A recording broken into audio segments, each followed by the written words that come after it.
for joining me here today in the Let's Make Food from Food Kitchen. It is nice and sunny outside, and we're gonna make it nice and toasty in here with my oven going. We're gonna make some cornbread, homemade cornbread, not that box stuff. Okay, so the first thing you wanna do, preheat your oven 400 degrees. Pretty simple, right?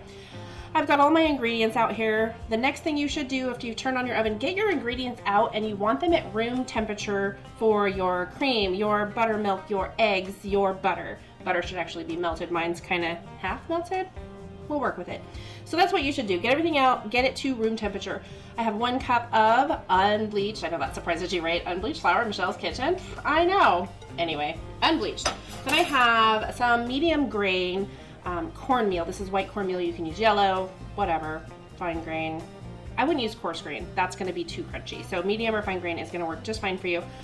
I really don't have a preference when it comes to white cornmeal versus yellow. Sometimes it's prettier to have the cornmeal be yellow, but I'm making chili next, which is your hint as to what this is going to go with. And the white cornmeal is just, when you're displaying it for people, it's just a nice contrast is what I'm trying to say. If I can actually get the words out of my mouth, which clearly I cannot, I apologize. Next, moving on, we have baking powder. That is 1 tablespoon. We want to mix all of our dry ingredients in together. Baking soda, 1/2 teaspoon.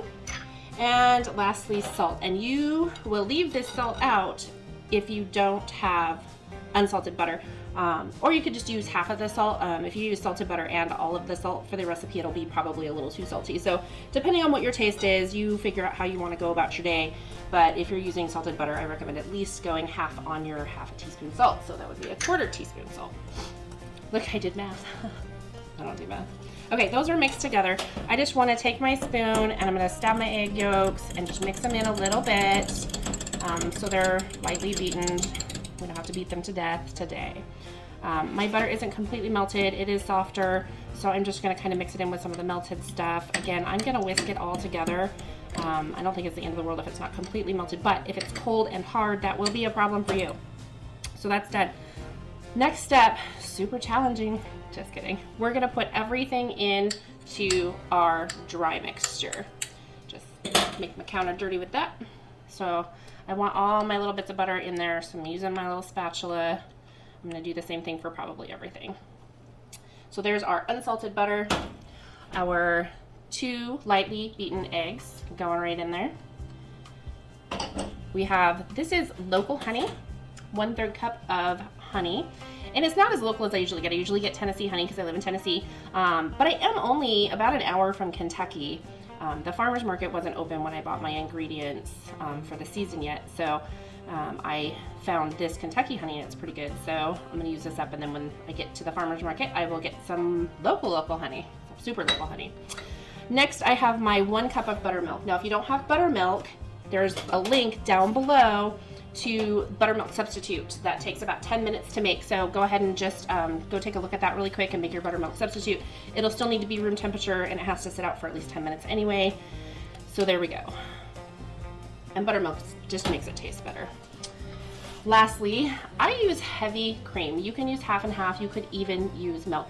I find that the heavy cream in this recipe makes it more moist and it makes it richer. So I'm not going for a low calorie thing here. I'm going for homemade. I'm going for moist and flavorful. That would be the goal. If you are watching your calories, then you could absolutely use just milk, 2% skim, whatever you want to do. Just know it's not going to be quite as flavorful, creamy. I guess it'll be all right. It'll be all right. Just do what you need to do. So whisk it all together. Have a 9-inch square or round or rectangular, as long as it equals out to the same square inches. Don't ask me to do the math on that because that's not happening. We're going to mix it together, get it all. We don't want any little dry pieces in there. We don't need to beat it or anything. We just need to get it all mixed together. One of the things having your ingredients being room temperature will do for you, it'll help it bake more evenly. If your ingredients are cold when you mix them, it just changes how things bake in the oven. The outside will get hot and the inside will still be cool, so then the outside will overcook while the inside is a little underdone. I don't know if you've experienced that, but that's basically what happens when you use cold ingredients directly from the fridge, so it's really worth it to take it out ahead of time. All right, we are done. This recipe is actually really quick. It doesn't take a lot of time. I have my well-loved round. You can see all the baking love that happens there. It is clean. It's just old. You have your favorite tools in the kitchen and then hard pressed to give it up. So you want to grease your baking pan. I am using my trusty avocado oil. You can do this with butter. You can do it with olive oil. But I do like the avocado oil, so that's what I'm going to stick with. The next thing you're going to do is just pour it all in there. Make it beautiful for you. There we go. Just get it in your pan. You don't have to make it pretty or special in any way, unless you want to. I mean, if I had all the energy in the world, I would make everything beautiful, but I'm tired. I'm homeschooling my kids. I'm doing this show. I have a house to upkeep and a dog, and I'm just tired. So sometimes we just get tasty but not beautiful, and I will take it because I love food. I love tasty food. All right, I'm just gonna try and get it spread around a little bit. Next step, we're gonna put it in the oven 20 to 25 minutes. Grab a toothpick, check it at 20 minutes. If it comes out clean, it's done. If it comes out with some little bits on there, then you need to keep cooking it. And just check it again at 25 minutes for the same reasons until it comes out clean. Once you've hit that 25 minutes, maybe check it every 2 or 3 minutes because you don't wanna over bake it. That's how you get dry cornbread. I've pulled my cornbread out of the oven and let it rest for 10 minutes to cool off some. It's probably not cooled off quite what I would normally let it do at home, but I want to cut it open and show it to you. Real quick though, it occurred to me that when I was young, I didn't really know how to do this. My mom taught me and I just didn't remember as an adult for a long time. As a reminder review, we're going to take a toothpick and we're just going to stick it straight up and down into our cornbread. We're going to pull it straight out. If there is a bunch of cornmeal on there, then it's not ready yet. You want it to come out clean. So mine came out clean, it's done, it's ready, it's cooled off a little bit. I'm going to take a piece and slather it with my favorite butter. Not sponsored. This is just my favorite butter. I've been to Ireland. I've seen some of the cows. It's not about that. The flavor is amazing. I love it so much. Okay, I'm going to move on because not sponsored. So I'm just going to slice it open. And guys, your top probably isn't going to be quite this brown. My oven, because the burners in this kitchen are so close on the top and the bottom, I have to be really careful not to burn it. And while it's not really burnt, the edges up here are a little crispy. It's strictly because this oven is so much smaller and the burners are closer. Just a little something to help me get it out of there. Because it's still hot, I'm hoping it doesn't break apart. And I'm just gonna pull it out and you can see, oh, look at that.